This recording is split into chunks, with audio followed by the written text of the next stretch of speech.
The integrated school forms also comes from a single file LIS school form source. The teacher only needs to download the School Form 1 from the LIS website and use to generate all needed data to be used in a ready-to-print, fully automated School Form 1, School Form 3, and School Form 5.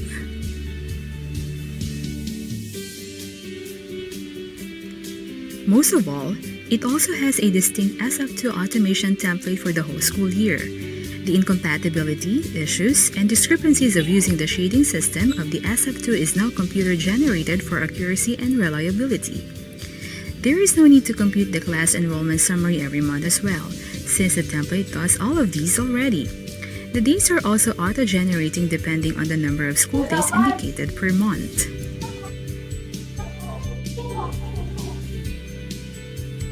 The Integrated School Forms also has an exclusive academic teacher ECR for all subjects and grade levels. Floating subject teachers do not need to have multiple MS Excel files every school year. Common complaint with the ECR today is it's not efficient for subject teachers, especially for those teaching MAPE in more than 5 sections per grade level. Imagine handling 80 MS Excel files every school year for grading your students. That would be very exhausting. But with the academic teacher ECR, they only need to use one file for all subjects, regardless of grade level and number of sessions being taught. The Integrated School Forms is ready to use, which can accommodate 200 students. This is to address secondary schools population, which are sometimes more than the standard class size. All templates in the Integrated School Forms are built with a unique auto-hide feature for blank rows. Teachers won't need to bother themselves hiding and unhiding the unused rows for their files manually, which many of our teachers do not even know how to do. With one click of a button, the template automatically hides unused rows and unhides it if so desired.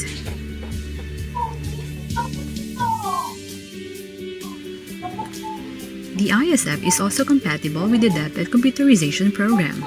The template is designed using the latest features of the softwares installed in all DCP packages. Most of all, the Integrated School Forms has been recognized and endorsed by the Microsoft Education Ambassadors last year at the Division of Tagum City during their Division ICT Literacy Workshop for Teachers held at Raj Hotel. This is the Integrated School Forms of Manuel Alcazon Elementary School. It is simple, efficient, and ambitious.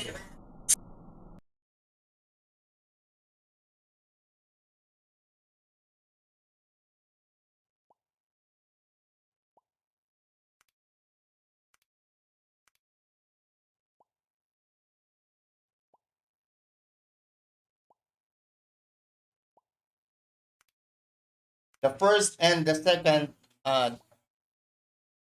no audio po. Sorry, I did not.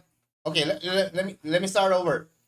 So, DepEd Memorandum number 30037, series of 2022 is the combination of the different alert levels depending on the community guidelines as to the implementation of the checking of school forms based on DepEd Order number 11, series of 2018, and DepEd Memorandum number 14, series of 2021. So we have 3 different alert levels depending on the community guidelines that you are in your locality. So if you are on alert level 1, it is the full implementation of the school checking policy guidelines under DepEd Order number 11. And if you are in alert level 3, it will be DepEd Memorandum 14, series of 2021, which was released last year on online checking of school forms. And then alert level 2 is the combination of alert level 1 and alert level 3. So it's basically like that. So that's the first thing that you should remember in the reimplementation of the school forms policy guidelines. The second part that you need to remember now is that there are focus validations that should be considered by the division checking committee in respect to the implementation of the school form checkings.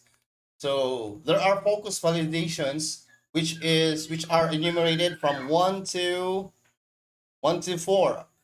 So the first part is that the kindergarten age cutoff, which the division officers should validate the so-called what do you call this, gossip or assumption that there are certain schools that are actually enrolling learners who are not yet uh, age level ready for kindergarten. So they need to check that out because when you go back to the LIS, it will not be encoded. So that's the first thing. The second thing is the proper preparation of the SF10, which is that there should be no logos, no alterations, no additional data elements should be included in the SF10 because it is governed under DepEd Order number 58 series of 2017, which you can see here the policy references on the right side of the table. And then the transfer of document within 30 days policy, which is also referred to DepEd Order number 54 and DepEd Order number 58 series of 2016 and 2017 respectively, which can only be determined by the division checking committee through the LIS dashboard.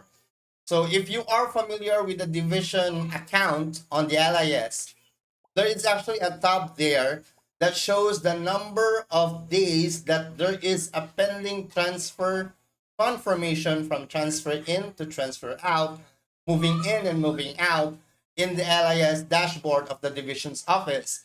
So basically, the division planning officer's account can monitor the movement of one learner to another in another school, but not the name of the learner. The account of that learner is monitored in the division's account and has a tracking of number of days that the said learner hasn't been confirmed yet in their account. So if you know that, if you are familiar with the division's office account, then you can actually see that they can actually determine if the student hasn't been confirmed in the next school or the receiving school that the student is transferring or moving into. And lastly, the update learner status in the LIS tracking systems through the confirmation of the request for transfer. So that's the what do you call this? The complementary part about the transfer of document within 30 days. So anyway, so that's the last part about DepEd Order, DepEd Memorandum 37 and the additional area of validation. So this is actually just for the division checking committee. This does not include the school checking committee. But schools must be aware that the division checking committee will be checking all of these focus validations and will create a separate report as an attachment on the SFCR2 and SFCR3. So this is not under SFCR1, which is the school report, but is actually under the SFCR2 under the divisions district and SFCR3 in the division's account reporting. So they will be the ones who will be creating this area of validation report, observed implementation and recommendations and remarks. So this is going to be a separate sheet as an attachment under SFCR2 and SFCR3. The individuals who will be informed regarding this compliance monitoring report will be the PSDS, who is also the vice chair of the checking committee in the respective districts, and the division office committee, checking committee, who will be assigned under the planning office of the division of your locality. So that's DepEd Order number 37, series of 22 for all of you. So let's have a review on what we will be checking on the policy guidelines about the checking of school forms. So if you actually were familiar with my channel, we actually had a broadcast with Sir Jonathan Diche about a year ago, I guess, a year or 2 years ago. We broadcasted his discussion on the guidelines on the preparation and checking of school forms, how it should be conducted in the local level, in your school level, and how they should be do you call this? How they should be interacting with the division level. So that was actually about 3 or 4 years ago that we had a broadcast here on our YouTube channel, and then we're just gonna synthesize the 2 hour presentation of Sir Jonas. We're just gonna be synthesizing it in about 30 minutes. So bibilisin natin, hindi natin patatagalin ito. Kasi marunong naman tayo kailangan lang natin ng review. So anyway, DepEd Order number 11, series of 2018, also known as the Guidelines on the Preparation and Checking of School Forms. So we're gonna be scrolling that out, and then we're gonna go here. The procedures before the checking of forms. So the composition of the DCC. So the Division Checking Committee will always have the chair, vice chair, and members. The chair will be the chief of the CID. So the chief supervisor of the Curriculum Implementation Division under the division's office. The vice chair will be the chief of the SGOD and the public school district supervisor, where the checking will be conducted. So it's gonna be relative. There will be no public school district supervisor who will be part of the checking of all districts. That is not the case. I've heard that the vice chair of the division office and the chair of the division office actually appointed a specific PSDS who will be accompanying them in the checking of school forms all throughout the division. That is not the case. That is only if the case, that will only be the case if and only if there is only one district in that particular division. If that's the case, then so be it. But if there are multiple districts, there should be a different PSDS vice chair for every district that they will be checking. So the members are the apps under the CID who will be identified by the chief, who will be identified by the chair of the SEPS or the Senior Education Program Specialist for Planning and Research under the SGOD. So the person who should be recommending the apps member under the DCC should be the SEPS. It is not the chief. It's not the chief of the SGOD. It's not the chief of the CID. It's actually the SEPS under the planning office. Why? Because this policy guidelines was under the program of the Policy Planning Research Division of the central office. They were the ones who formulated these policy guidelines on the checking of school forms. So they should be the focal person or the policy owners of who will be working with them in the checking of the school forms. So we also have the division planning officer who will be working under the members of the DCC and other division or school personnel to be identified by the chair and vice chair. So you can see here that the identification of other division or school personnel will be by the chair and the vice chair. But the apps of the CID who will be working with them is to be identified by the SEPS. Now, the PSDS can be appointed as vice chair only to his or her assigned school district, as was mentioned a while ago. And then that also goes the same for secondary schools, the clusters. And there is no need for an additional vice chair if the district is not being supervised by a PSDS. So if there is no PSDS for a particular district, for example, the PSDS just retired, or maybe, God forbid, died, then there's no need for a proxy vice chair under the PSDS of a different district. Now, rules and functions of the DCC. The CID and the SGOD have different roles on what to check on the school level. So they have focuses. They will be focusing on certain aspects in the checking of forms. The CID will be focusing on the areas of enrollment eligibility and assessment. So basically, they're going to be checking if the particular learners who are enrolled in a particular section are actually supposed to be enrolled in that particular section or grade level. and then the promotion and the retention or acceleration of certain learners. The SGOD will be focused on the enrollment count, number of school leavers, number of learners who transferred in or out, were promoted, retained, and other enrollment-related indicators. So basically, the SGOD will be focusing on the quantitative data. The CID will be focusing on the qualitative data in checking of school forms. So, so we should be, in the school level, you should be aware if that person that is actually checking under the DCC is under the SGOD or under the CID focus check. Because they should not be overlapping one another.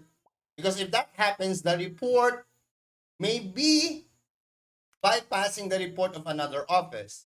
So the narrative report that you will be receiving by the end of the checking of school forms will not be as precise in what are the certain factors that you need to be improving, or what are the certain factors that you are actually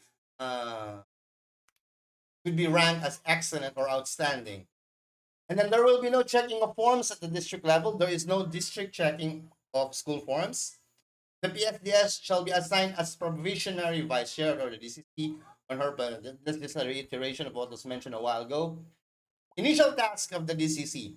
The schedule of checking should be communicated officially not less than 15 days prior to the schedule of checking. Basically, they cannot just go into your school impromptu. Hindi pwede yung bigla na lang sila darating doon at magsasabing, mag-check kami without prior notice. Hindi, bakit 15 days? Kasi iniiwasan natin dito na wala kayong natanggap na sinabi namin na mag-check kami sa inyo. Kasi mahaba masyado yung 15 days eh. So, we are trying to eliminate that factor na maaaring may magrason ng ganun. So, yun yung tinatanggal natin. And then, no internal advanced schedule of examination shall be given for graduating or moving up levels, grade 6 and grade 10. So, practice kasi ng mga schools natin before, hindi ba? Na mayroong advance na pag-take ng exam ng mga graduating. Kung yung schedule sa school calendar before, March ang 4th quarter examinations, yung grade 6 and grade 10, nag-e-exam na end of February. So, ito yung nagsasabi na hindi talaga pwede yung ganun. For whatever reason na ginagawang dahilan ng ating mga schools. Yung iba kasi sinasabi nila magpa-practice pa daw for graduation. That's not actually a valid reason, and we will not be discussing that anymore here. At the school level, the class advisor can generate SF1 using his or her system account. So, marunong naman tayo nito lahat, di ba? The class advisor should also download the SF2 with LS preloaded names of learners. So, bakit merong SF1 and SF2? Because we will be checking the accuracy of both SF1 and SF2. Kasi merong mga class advisors na kontento na naka-download na sila ng SF1 minsan, hindi na sila nagda-download ulit. So, kailangan mag-reflect yung SF1 and SF2 na magkakapareho yung laman nila. Hindi lang sa names ng mga bata, pati sa spelling ng mga names ng bata. Note that the SF10 should not be prepared quarterly to avoid erasures in the document by ensuring that only final grades are recorded. So, under DepEd Order number 58, series of 2017, policy guidelines on the modified additional adaptation of the modified school forms, all SF10 should be encoded or prepared by the end of the school year. So, yun yung sinabi. Kasi nasanayan na natin na yung Form 137, yung permanent record na Form 137 before, ini-encode or pini-prepare every quarter. Sa SF10, kasi iba yung SF10 and Form 137 eh. Magkaiba yan sila ng document. Yung policy guidelines ng Form 137 ay hindi sakop ng policy guidelines ng SF10.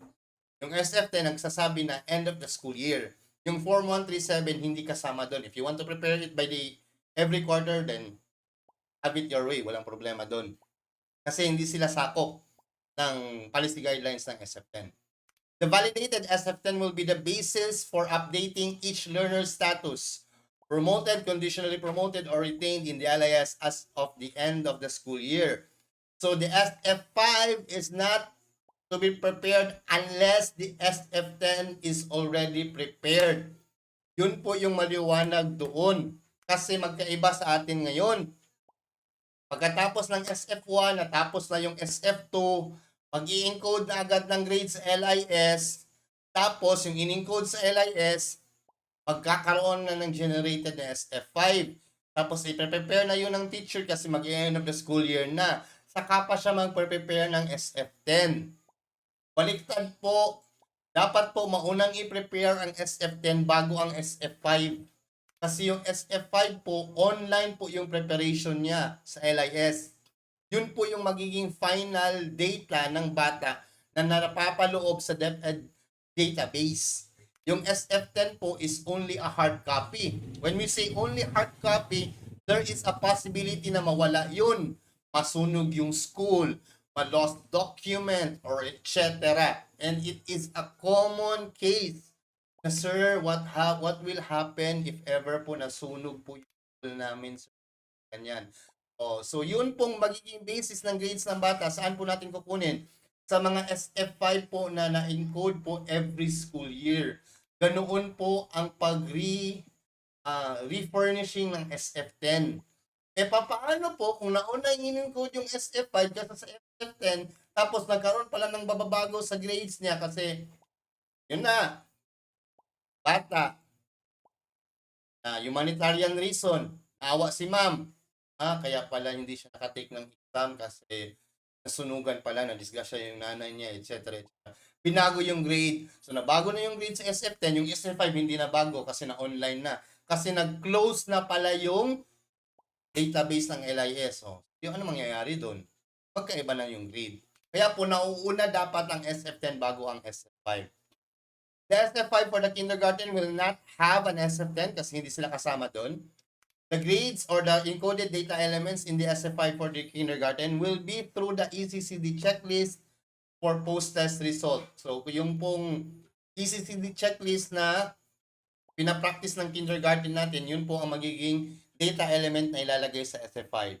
There are 4 SFs or school forms, SF1, SF4 for February and March. For our case, kasi nag-change po yung ano natin, it will be June and July.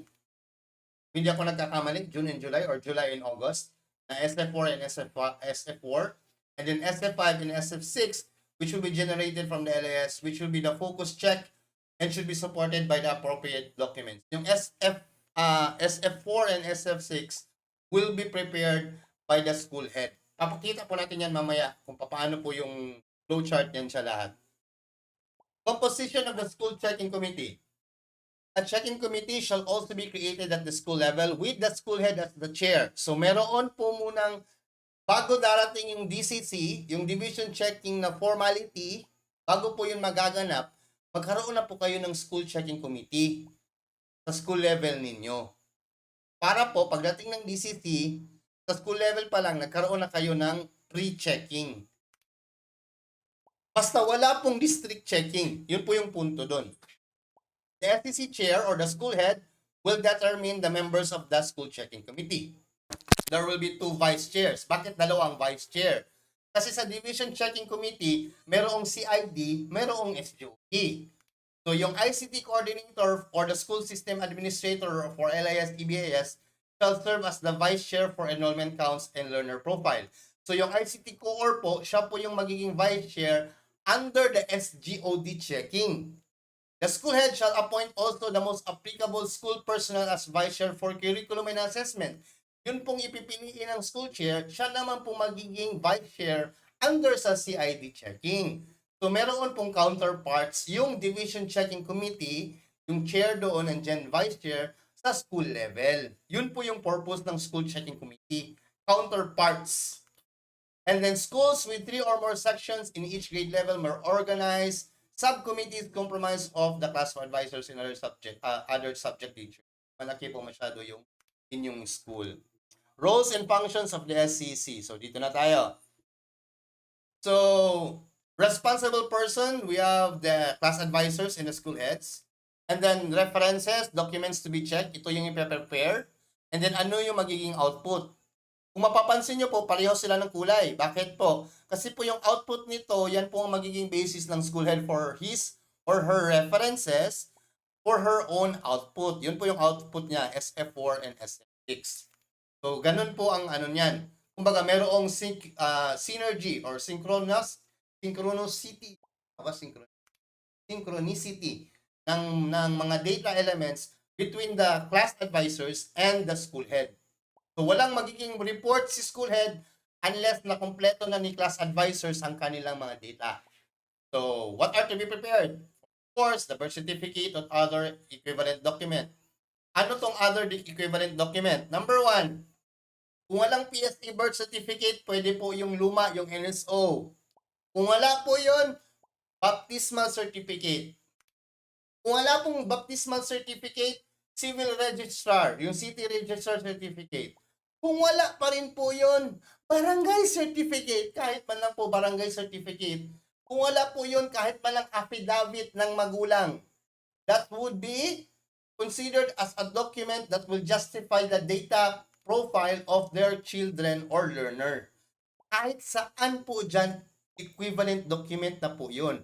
Pero yung affidavit po ng magulang, kailangan po yung ma-convert into a barangay, at least a barangay certificate by the end of the school year. Bago po siya matatawag na legal document as basis for the data profile of the learner. Meron po kasi nagsasabi, ay, hindi namin pwede tanggapin pag hindi PSA birth certificate. Mali po yun. Shout out po sa mga teachers na yun. Matitigas po ang ulo ninyo mga ma'am and sir. Pwede po ang iba pong equivalent document. Kaya nga po siya tinawag equivalent document. Kasi magkapareho lang po yun sila. Legal document. Yung affidavit ng magulang, hindi lang siya pwede matawag na legal document. Kasi affidavit lang niya yun. And that is only good for temporary enrollment. By the end of the year, dapat makakreate or makaprovide ang magulang ng barangay certificate that certifies that this student is the child of this parent having the following data profile. First name, last name, middle name, or extension name, birthday, saan ipinanganak, etc. Yun po yung importante. Next na ipiprepare ng advisor, SF9 or also known as the report card. Pwede rin Form 138 kung yun pa yung ginagamit. And then SF10, kung kinder, ECCD, saka yung progress report, and the certificate of completion. Kung yung bata accelerated, PEPT, PVT, and ANE. Ano itong ANE? Saka PVT and PEPT. Kung yung bata po na-accelerate or mula po siya sa ALS. Kung galing po siya doon, and then lumipat na po siya sa mainstream na curriculum, kailangan po yun siya. Kasi meron pong grade level sa Form 137 or SF10 na blank po yung learner kung galing po siya sa ALS. Now, report forms to be validated. Coming from that data, magkakaroon tayo ng final report ng SF1, SF2, and SF5.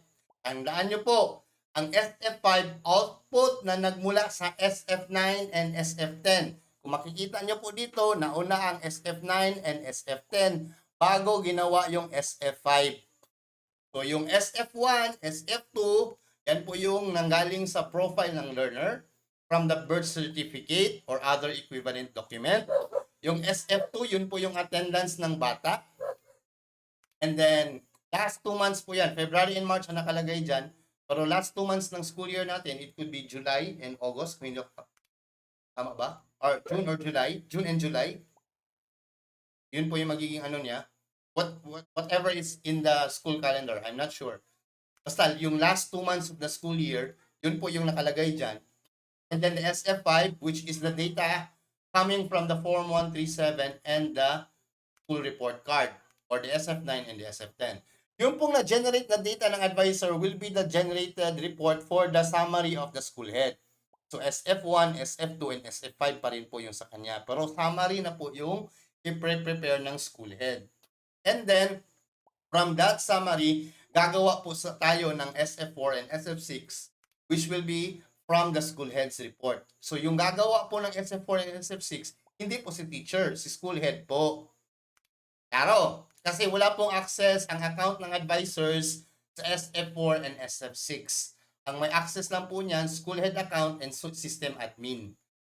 So during and checking of school forms, at the school level, immediately after the tabulation of the fourth quarter examination, so magkakaroon po ng checking after pa po ng exam. Ulitin ko po, after pa po ng exam ang school checking, hindi po before the exams, after pa po. Bakit po after pa? Kasi magpe-prepare ka nga po ng final grade sa SF10 and SF9.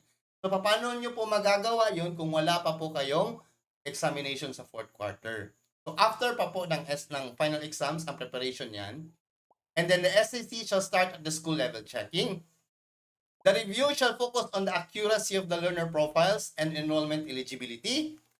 The findings of the SCC should be communicated to the concerned class advisor in order to improve his or her preparation of reports. Commendation should also be given when it is due.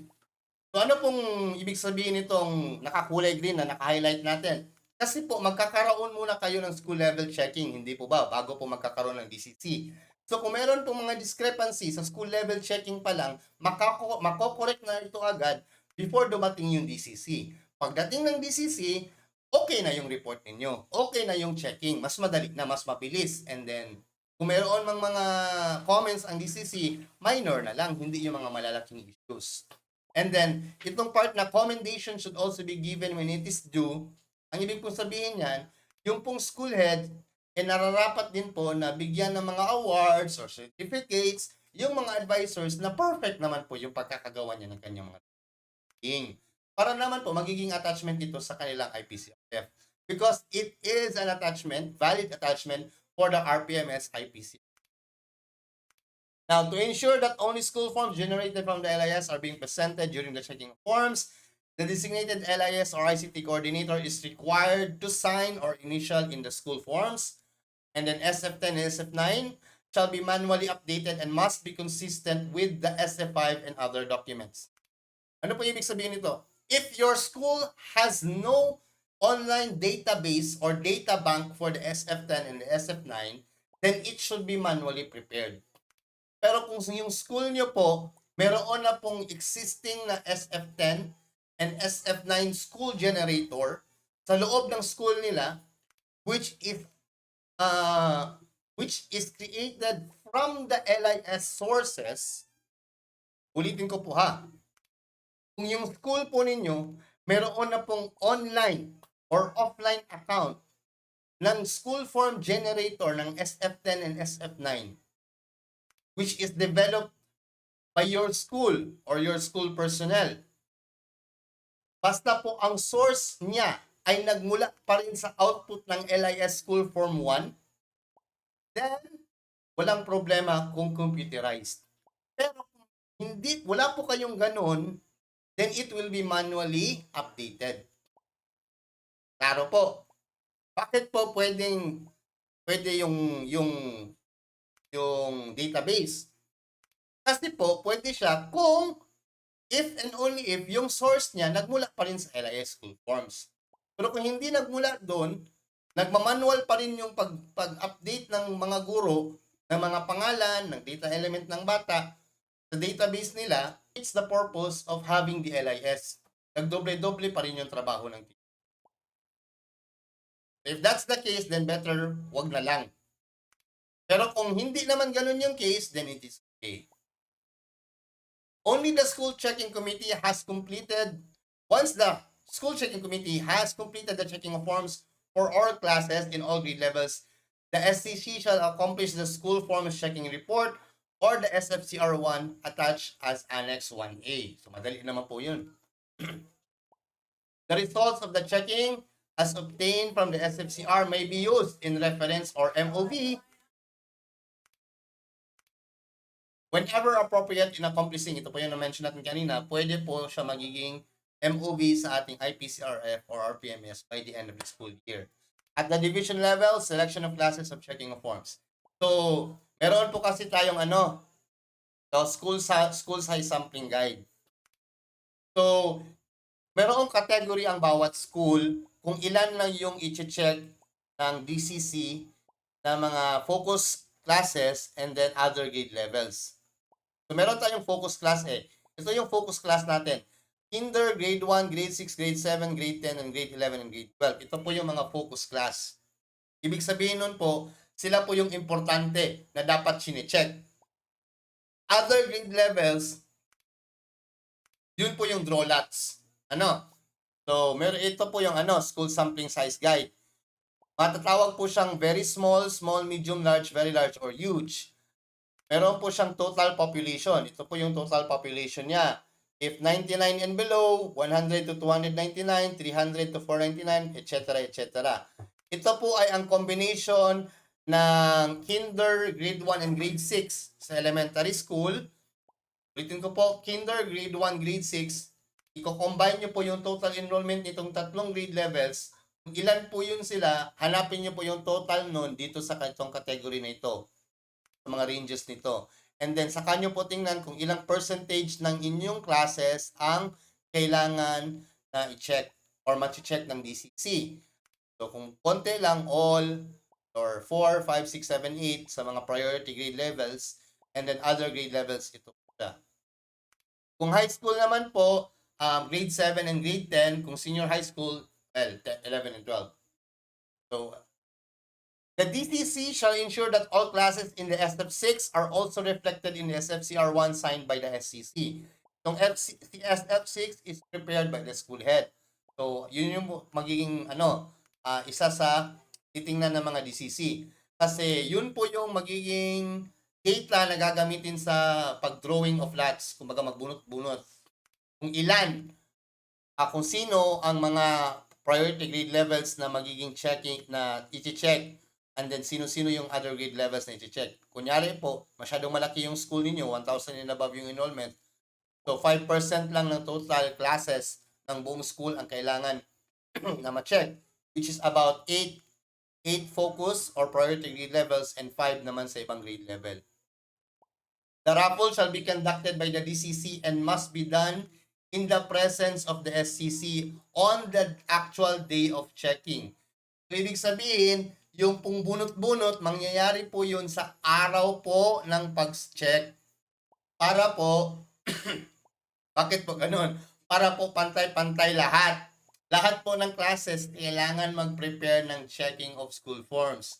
Kasi po, kung prior pa po i-prepare yung drawing of lots, pag nabunot na yung section na i-check ng DCC, yung ibang class, ibang section, wala nang gagawin, hindi lang prepare. Ganun yung mangyayari. Para pantay-pantay, sa araw po ng checking, magkakaroon ng drawing of lots. Yun po yung reason doon. The DCC shall focus on the following. Ito po yung mga focus grade levels, hindi po ba? Kinder. Ang titingnan po sa kinder ay ang birth certificate that it should be 5 years old as of August 31. August 31 po kasi po sa regular school year. Atin po ngayon, meron po itong change. Nag-move siya up to October. So, yun pong birth certificate na yon, hahanapin pa rin po yun sa grade 1. Kasi ang nakalagay po sa grade 1, Kinder Completion Certificate and ECCG Checklist. Pero yung birth certificate po niyan, yung sa grade 1 po, dumaan po yun ng kinder eh. So, kasama pa rin po yun siya sa mga documents na kailangan doon sa grade 1.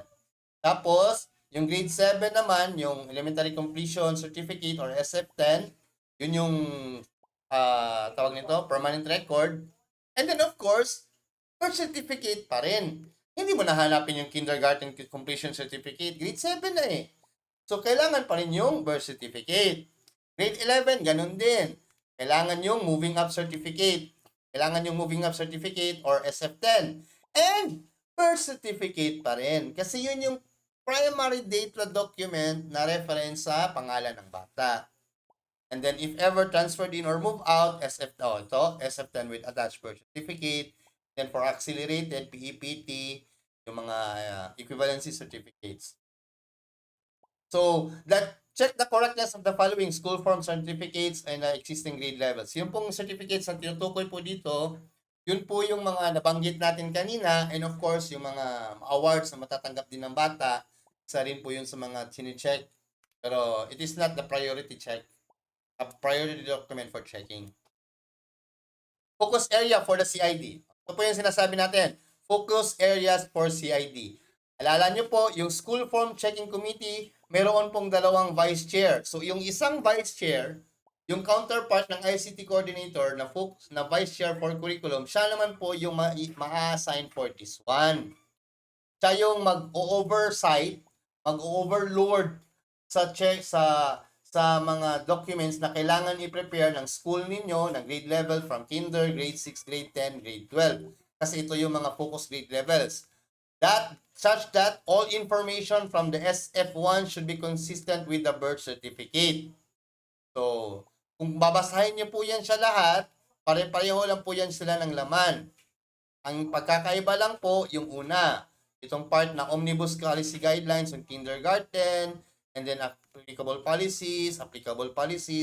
Pero ang punto po nito lahat, yung CID focus group, CID vice chair should be the one who will be checking the consistency of the SF1 with all of the documents that should be prepared by the focus or the priority grade levels.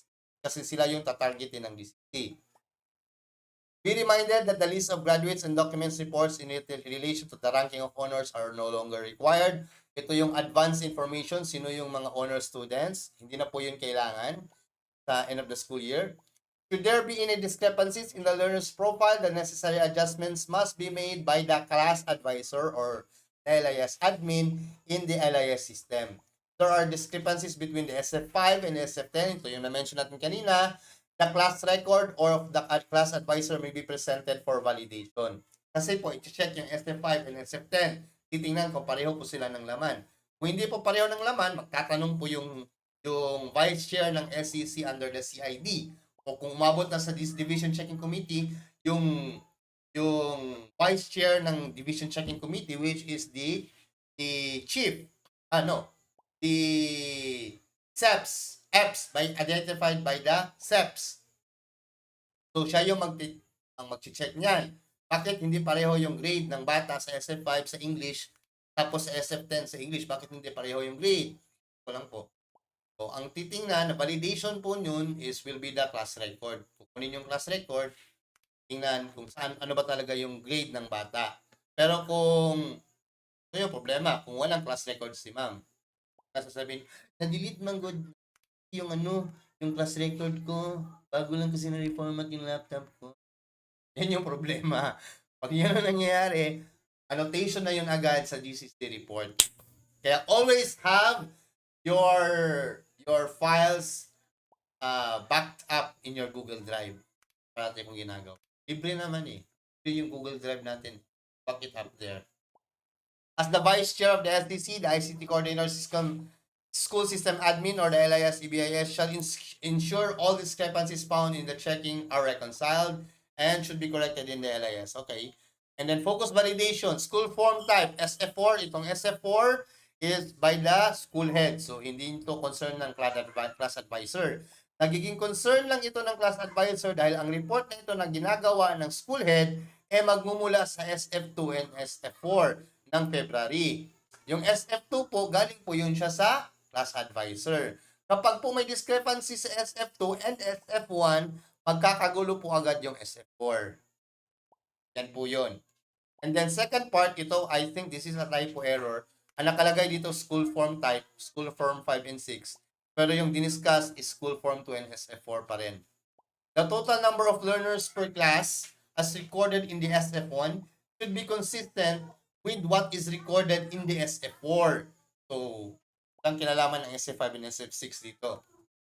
The breakdown of enrollment by grade level in SF4 must be tallied with the breakdown of promoted and retained and disaggregated by grade level in SF6. So, yun po yung kailangan na vis-a-vis, na kailangan silang ma-compare and na data na yun. So, we're going to the flow chart. Pasok na tayo sa flow chart. Ano yung flow chart ko? Prepared ako na. Ito. So, ito yung flow chart natin. Let me zoom in. Yan. So, ito yung ginawa nating flow chart para mas madali. Yung school level checking para mas madali. So, the class advisor, so yung advisor, sa level ng class advisor, i-prepare niya una yung baptismal, PSA, birth certificate, or any equivalent document. And then, yung mga kailangan, kung yung bata transferred in or moved in. Yun yung unang i-prepare ng advisor. Yun yung unang niyang gagawin. Kapag po na-prepare na niya yun, yung LIS School Form 1, i-compare niya dito. Sa advisor na level pa lang ito ha, wala pang checking na mangyayari. Ikaw as advisor, ito na talaga yung uunahin mo. Kasi ito yung gagawin ng SCC pagdating sa checking. So sa advisor na end, ito yung una mong gagawin. Kaya po ganyan yung arrow, kaya ganyan po yung arrow natin, both pointing to both graphics. Kasi po, i-compare ito with the LS School Form 1. Kapag po consistent sila, kapag po pareho sila ng laman, then we will be comparing our School Form 1 with our School Form 2. So kapag po consistent naman ito, yung LIS School Form 1 and School Form 2, i-compare na naman natin yung School Form 2 with the LIS School Form 4 sa February 2 and March. Ito na po yung sa School Checking Committee. Dito hawak ng advisor i-compare lang ng advisor, ito lang dalawa. Kung consistent na yan sila lahat, so meron na tayong tanong, consistency. Kung consistent po yung sila lahat, kung consistent sila lahat, proceed tayo sa School Form 5. Kung hindi po consistent, balik po tayo sa adjustment ng LIS sa end of the school year status doon sa ating LIS School Form 1, School Form 2 para mag-generate ng consistent data between the two and the School Form 4 for February and March or the last 2 months of the school year. So kapag po na-reconcile na lahat ng data na ito, magiging consistent na siya, pwede na tayo mag-generate ng LIS School Form 5. Saan po yung LIS School Form 5 galing?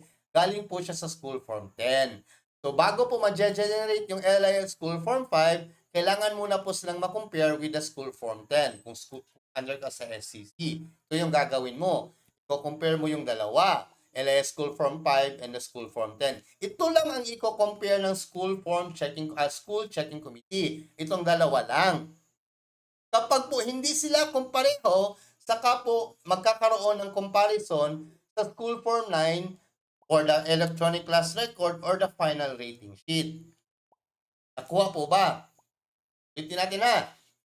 Kapag po consistent na yung LIS School Form 1, School Form 2, and School Form 5, saka po tayo mag-generate ng School Form 5 based on the School Form 10.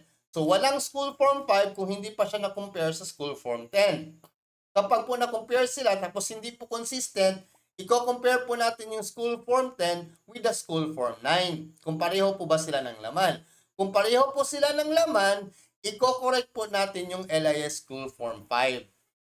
Kasi po, dependent ang School Form 5 sa data coming from the School Form 10. And ang School Form 10 po ay dependent sa grades ng School Form 9, class record, and the final rating sheet. Ang problema po niyan, if ever ang School Form 9 and the class record hindi rin magkapareho. But this is not actually part of the school checking committee. Yung i-compare yung dalawa. Ulitin ko po. Hindi po part sa school checking committee ang kunin ang Form 9 or yung SF9 class record and yung permanent learner's report card. Hindi po yan chine-check. Hindi po kino-compare yung dalawa. Kasi po, it is supposed to be understood that the School Form 9 came from the electronic class record or the final rating sheet of the advisor. So, ang pag-transfer po ng data elements na ito to the School Form 10 lang po ang ikino-compare. So, kasi kung pareho na yan silang dalawa, saka po i-correct yung sa LIS School Form 5. Kapag po naging accurate na yung School Form 5, saka yung sa School Form 5 for the kindergarten, yan po yung 5K dyan, yan po ibig sabihin yan. Kapag po naging accurate na po yan, saka po tayo gagawa ng SFCR 1, which is under the school level as an output. So, lahat po ng mga consistencies, inconsistencies, mga observations, ilalagay po natin dun sa SFCR1. Yung pong SFCR1, ang magiging finalization po ng ating SF1, SF2, and SF5 by the end of the school year, which will be the task of the school head. under na po ito sa school head. Kapag po na okay na itong SF1, SF2, and SF5, pwede na po tayong gumawa ng summary ng school head sa SF1, 2, and 5 para makagawa po siya ng school form 4 and school form 6. So, yan po yung ating magiging flowchart. So, dito, kung tingnan po natin, out ko lang, yan po yung flowchart niya. Start po sa birth certificate, school form 1, school form 2, and then school checking, kasama yung school form 4. Kukompare silang tatlo. Kung consistent, diretso na tayo sa SF5. Kung hindi, balik tayo sa LIS. Kung consistent na nga, nabalik tayo, punta na tayo sa school form 5, yung school form 5, iti-check ng STC with the SF10. Kung hindi sila pareho, yung SF10, i-compare kang school form 9. Kapag po na okay na silang dalawa, saka po magiging final lang yung SF10 and i-correct yung school form 5. Tapos yung magiging output nun ay yung SFCR1 na ipro-provide ng school checking committee. At dahil may output na po yung SFCR1, papasok na po yung trabaho ng school head para gagawa na po siya ng summary ng SF1, SF2, and SF5 mula po sa output ng SFCR1.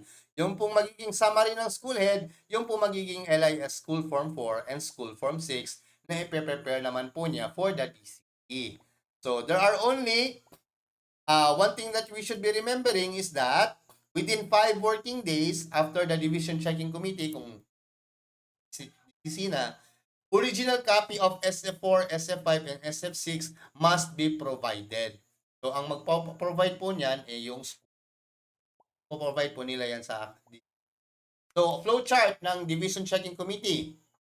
So, ito naman yung flowchart. So, tingnan muna natin itong table na gina-prepare natin, no? Okay. Ito yung mga priority grade levels. Kinder, grade 1, grade 6, grade 7, grade 10, and grade 12. Saka yung transferred in or moved in. So, ito yung mga basic requirements niya. Yung PSA birth certificate or any equivalent document sa grade 1, kindergarten completion certificate, and ECCD. And then sa grade 6, kasi continuous yan eh. And then grade 7, yung elementary completion certificate or the SF10, or po ito or, and then so on and so forth. So, focus checking, ano yung i-check ng CID, ng DCC? Yung CID, ang i-check niya po sa SF1 ay yung kindergarten certificate and the ECCD certificate, ECCD checklist. Yun pong i-check ng CID. So, ang focus po ng CID ng DCC is the SF1. Yung focus ng SGOD ay yung SF4, wherein i-compare niya po yung SF4 sa SF2 and SF5 and SF6. SF2. SF2 lang, SF4 kasi movement, student movement pala to eh. Yung SF4, i-compare sa SF2. Tapos, yung SF5 and SF6, i-compare naman niya sa SF2 and the SF4. So, yun yung magiging ng trabaho ng SGOD. So, ito, kung sa school ito, ang tatao dito yung i-assign ng school head na vice chair for curriculum. Ang tao dito yung LIS or System at ICT coordinator. Yun yung magiging assign dito ng school head.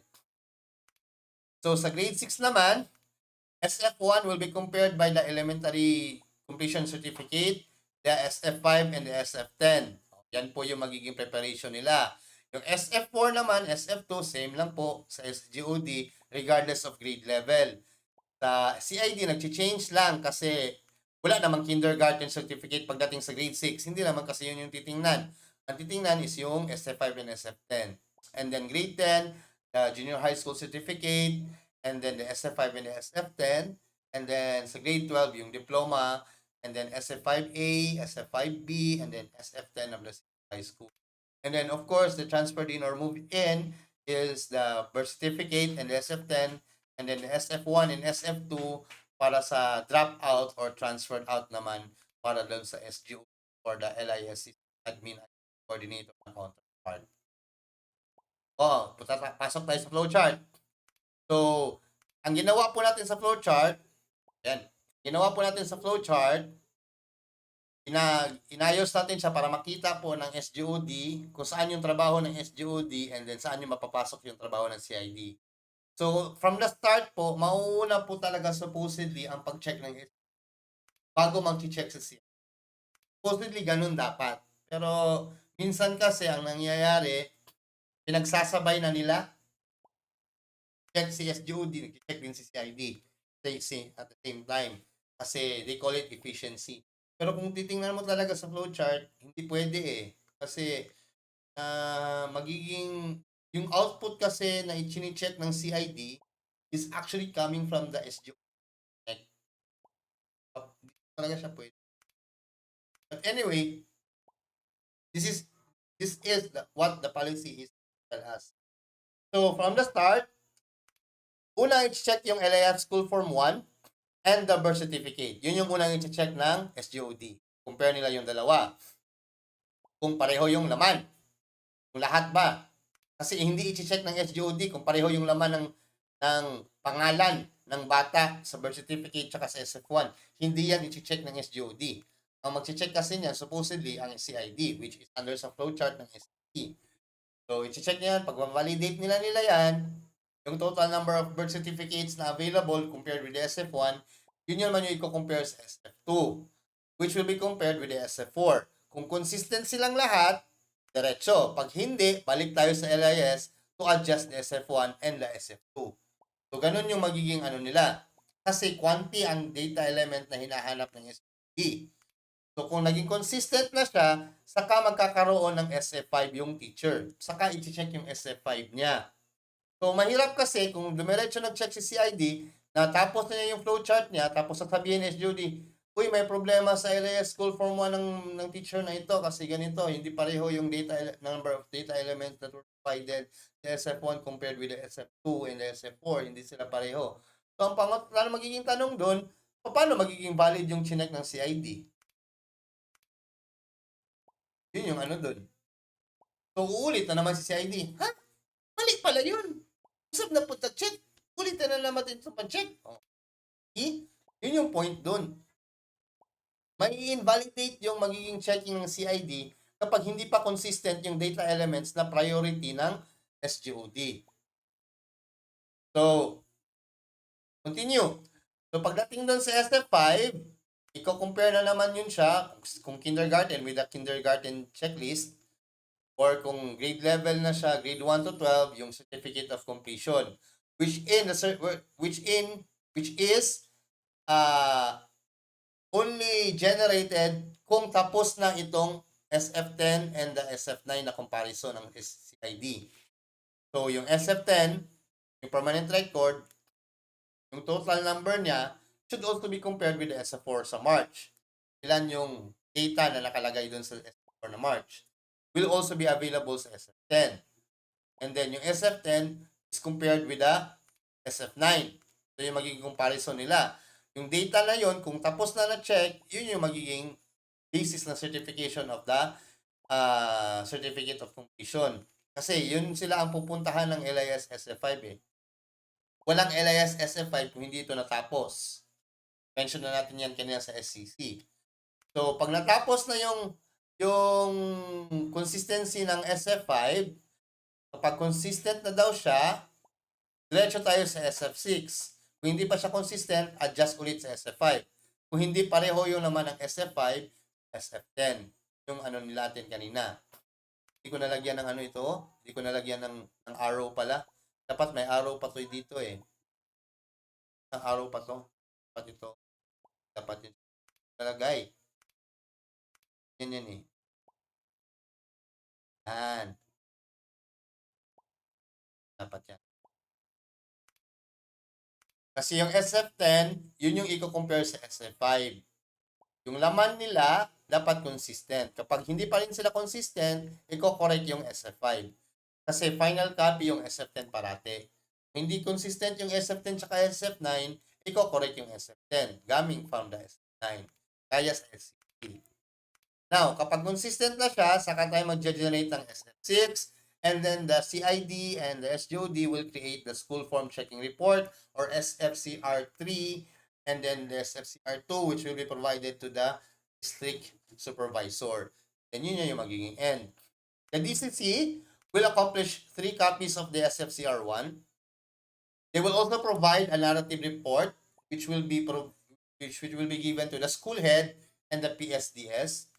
The PSDS vice chair shall consolidate all SFCR1 via SFCR2, and then the DCC will accomplish SFCR3 via consolidated SFCR2.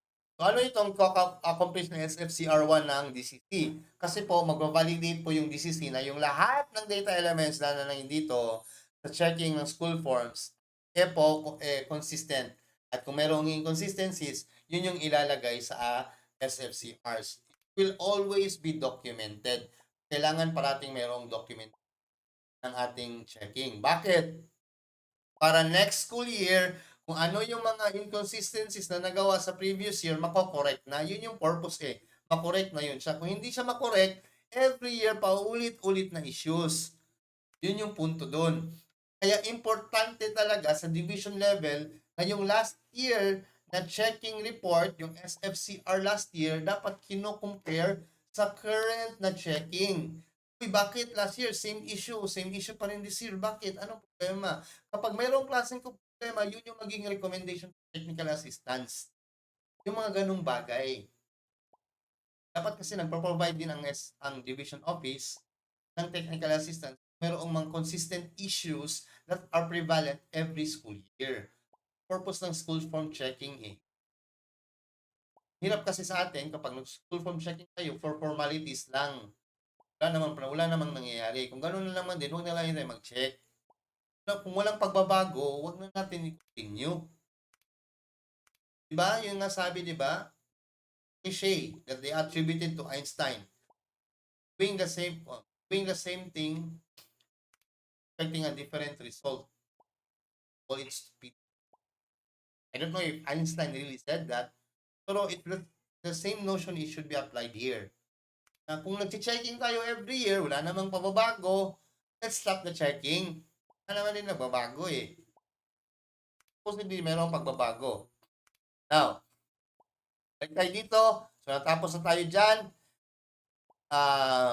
Effective school year 2018-2019, prepared and signed. Ito na natin yan. Specific technical assistance provided by the DCC. So, kaka-mention lang natin. The DCC is required to provide technical assistance to schools such that the content of the report should be discussed by the DCC with the SCC and concerned class advisors as part of the checking.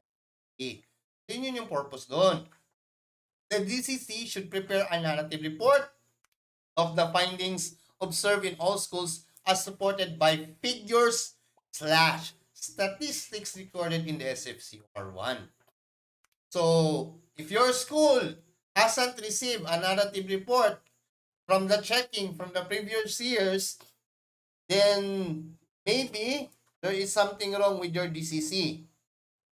May malaking pagkakamali yata yung DCC ninyo.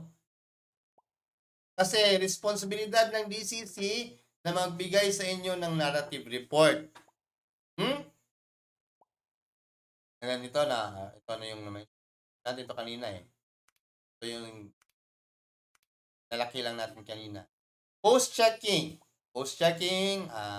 within 5 working days, na rin natin yan kanina. Other provisions, we're almost at the end. Under no circumstance shall the checking of forms placed under undue financial burden on the teachers or learners, and no contribution in any form shall be collected from them. Bakit po? Kasi kapag mayroong taga-division, kaugalingan na ng ating mga schools na mag-amot-amot, mag-ambagan yung mga teachers para ipapakain sa kanilang mga bisita. Under sa policy, huwag nyo na pong paambagin yung ating mga guro. Kung meron pong ipapakain sa mga bisita, kunin nyo po sa MOOE. Kung wala pong pera yung MOOE, school canteen.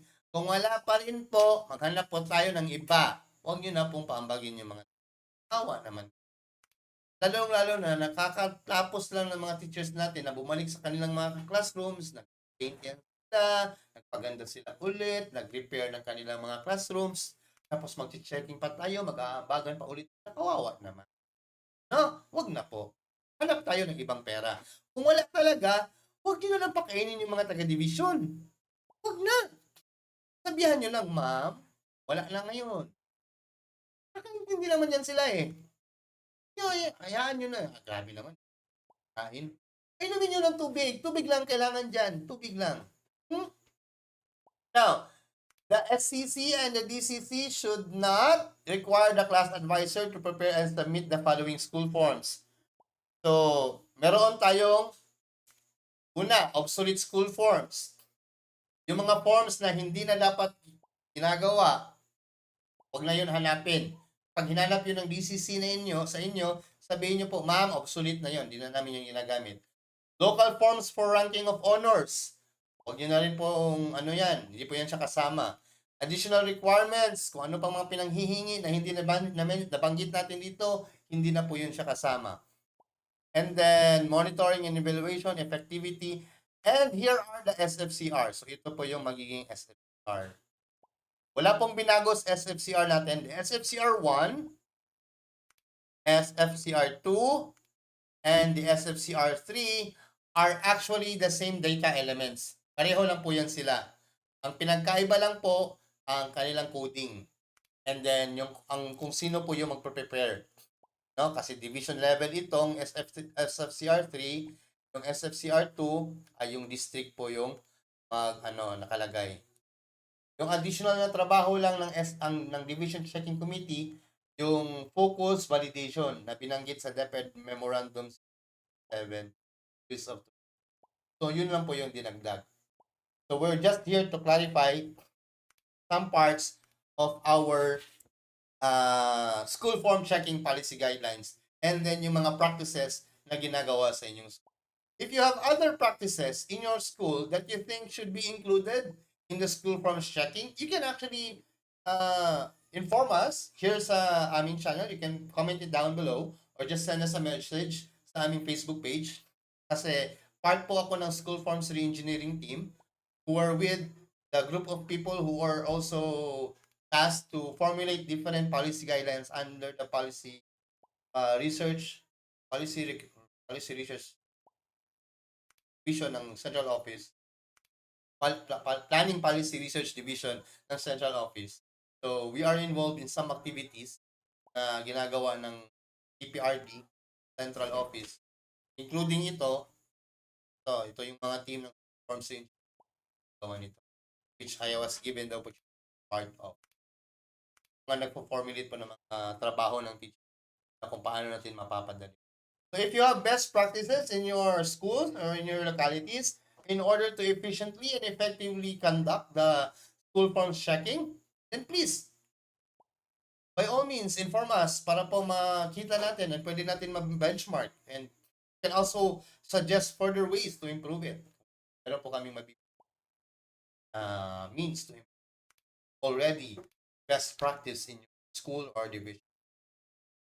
So this is Sir Wes, and this is gonna be the end of my discussion for this evening. I hope you learned, and I hope you will be able to have a pleasant, quote unquote, pleasant conduct of school forms checking in your respective schools and divisions in your region.